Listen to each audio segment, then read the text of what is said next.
Hello guys, কেমন আছো সবাই? আশা করি তোমরা সবাই ভালো আছো। বিউটি ব্লগে একটা নতুন ব্লগে তোমাদের সবাইকে স্বাগত। সকাল বাজে এখন মোটামুটি 8:30। তো এখন আমরা মোটামুটি সব রেডি হচ্ছি। আমরা যাচ্ছি মানে পৃথিবী বিখ্যাত বলতে পারো। তো তোমরা অনেকজনে চেনো, অনেকজন হয়তো চেনো না।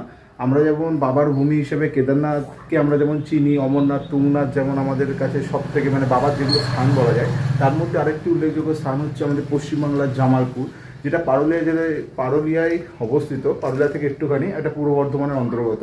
তো সেই জামালপুর এলাকায় আমরা যেতে চলেছি। সেই জামালপুরে বাবার মন্দির তোমাদের থেকে সব দর্শন করাবো। ওখানে বাবা স্বয়ং নিজে বসে থাকে। ওইখানে বাবা বুড়োরাজ রূপে পরিচিত। তো ওইখানে ওই মন্দিরে কি করছি না করছি সবাই আজকে আমরা যাচ্ছি পুজো দিতে। ওইখানে বাবাকে ভোগ লাগাবো, যেহেতু আর কোনো শ্রাবণ মাস চলছে। তো চলো তোমাদের ভিডিওটা পুরোটা তোমাদের সঙ্গে শেয়ার করবো, ভিডিওটা দেখতে থাকো। আমি রেডি হয়ে গেছি, নিচে সব রেডি হচ্ছে, কতদূর কি হচ্ছে না হচ্ছে তোমাদের সবটা শেয়ার করবো। আর আমরা গাড়ি করে যাচ্ছি, দিদা অলরেডি চলে এসেছে। তো বাবা মা আমরা বাড়ির পরিবারের সবাই যাচ্ছি। তো কি করছি কি না করছি সবটা তোমাদের সঙ্গে শেয়ার করবো। আর বাইরের ওয়েদার আজকে যথেষ্ট প্লেজেন্ট, মানে বৃষ্টি হয়েছে কালকে রাতে প্রচুর। তো এখন বৃষ্টি থেমে গেছে, তো একটু পরে আমরা বেরোবো। চলো ভিডিওটা তোমাদের সঙ্গে শেয়ার করছি, ভিডিওটা দেখতে থাকো। আর বাবা বোর্ডে যে দর্শন যদি করাতে পারি, ওখানে যদি ফোন অ্যালাউ থাকে তো আমি ফোন দর্শন করাবো।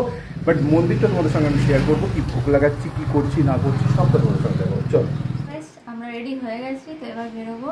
তো ভিডিওটা দেখতে থাকো, ভালো লাগলে অবশ্যই লাইক কমেন্ট সাবস্ক্রাইব করবে। আর ঢুকবো এটা দিয়ে এটা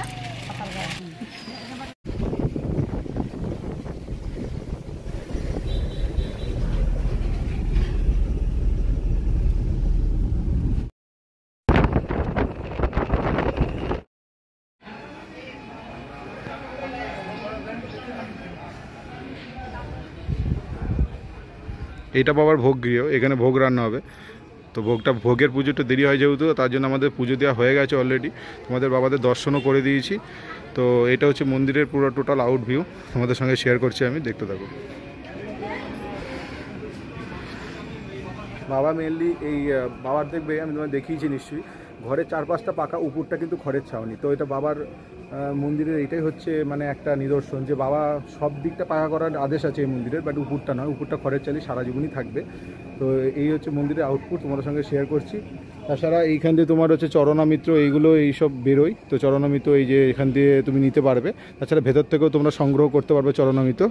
আমাদের ফাইনালি পুজো দেওয়া হয়ে গেছে। তো মন্দিরটা তোমাদের সঙ্গে শেয়ার করছি, কীভাবে কী হচ্ছে না হচ্ছে সবটা তোমাদের সঙ্গে দেখাবো।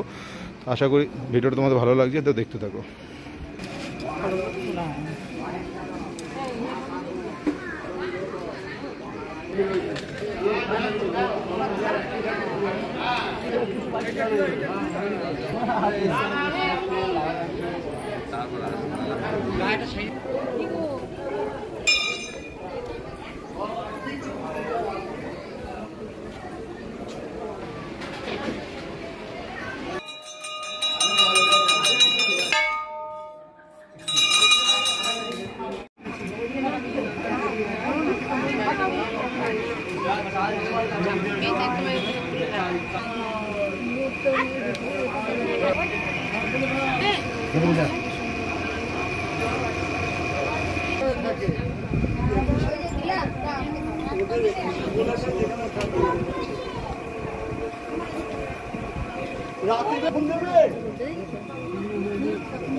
তো এবার আমাদের ভোগের যে দুধ আমরা এনেছিলাম সেটা রাখার জন্য ডাকছিল, কারণ এবার ভোগ রান্না হবে। তাই আমরা এইখানে যে ঘরটা সেখানে রেখে দিয়েছিলাম। তো তারপর আশেপাশের ভিউটা আমরা একটু ঘুরে দেখছিলাম। তো ভিডিওটা কেমন লাগছে অবশ্যই জানিও, ভালো লাগলে অবশ্যই লাইক কমেন্ট সাবস্ক্রাইব করে দিই। এই দেখো আমার গপু ভাই কিন্তু এখানেও রয়েছে, অবশ্যই থাকবে না কেন, কারণ শিব তো পরম বৈষ্ণব, আর সেখানে ভরি থাকবে না সেটা কী করে হয় বলো।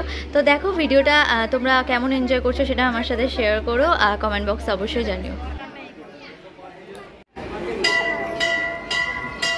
তো আমরা এখানে বেশ ফটো তোলার পর চলে এসেছিলাম সকালে খাবার খেতে, কারণ প্রচণ্ড খিদে পেয়ে গেছিলো। আর ওদিকে যেহেতু পুজো হয়ে গেছিলো আর ভোগ দেওয়ার অনেকটা দেরি ছিল, প্রায় 1-2 বেজে যাবে, তাই জন্য সকালে টিফিনটা আমরা করে নিয়েছিলাম।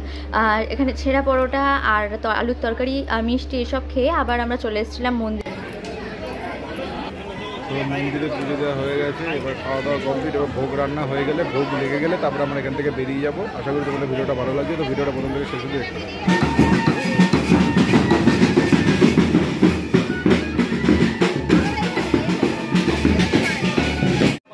দেখো এটা কিন্তু শিব ঠাকুরকে পরিষ্কার করে দেওয়া হয়েছে, আর এই প্রসাদটা শিব ঠাকুরের সামনে দেওয়া হয়েছিল ভোগটা।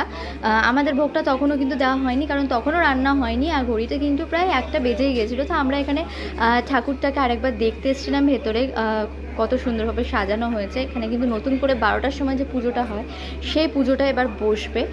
দেখো এখানে সাপেরও কিন্তু একটা মূর্তি রয়েছে। তো ভিডিওটা কেমন লাগছে, কেমন তোমরা এনজয় করছো সেটা কিন্তু অবশ্যই আমার কমেন্ট বক্সে জানিও। আর এখানে যারা বসে রয়েছে সবাই কিন্তু অঞ্জলি দেবে। আর এখানে আমি চলে গেছিলাম হচ্ছে টিপ পরতে, কারণ এই কাকিমাটা কিন্তু টিপ পরার জন্য আমাকে অনেকবার জোর করছিল। তা আমি যেহেতু পছন্দ করি গোপালের যে তিলক, তাই আমি আর অরিত্র দুজনেই তিলক আর সাথে ত্রিশূল দুটো টিপই কিন্তু পরেছিলাম।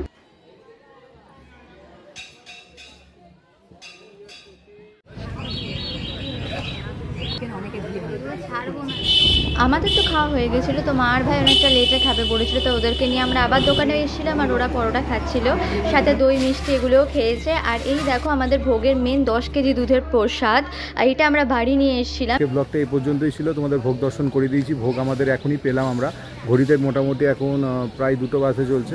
তো ব্লগটা এই পর্যন্তই রাখলাম। ব্লগটা আশা করি তোমাদের ভালো লেগেছে। ব্লগটা যদি ভালো লাগে অবশ্যই একটা like, comment, share and subscribe করে দিও। তো এবার বাড়ি যাওয়ার পর তো বাড়ি চলে যাই, তো ব্লগটা এখানেই শেষ করছি। তো আশা করি তোমাদের ভিডিওটা ভালো লেগেছে। তো চলো আজকের মতন টাটা।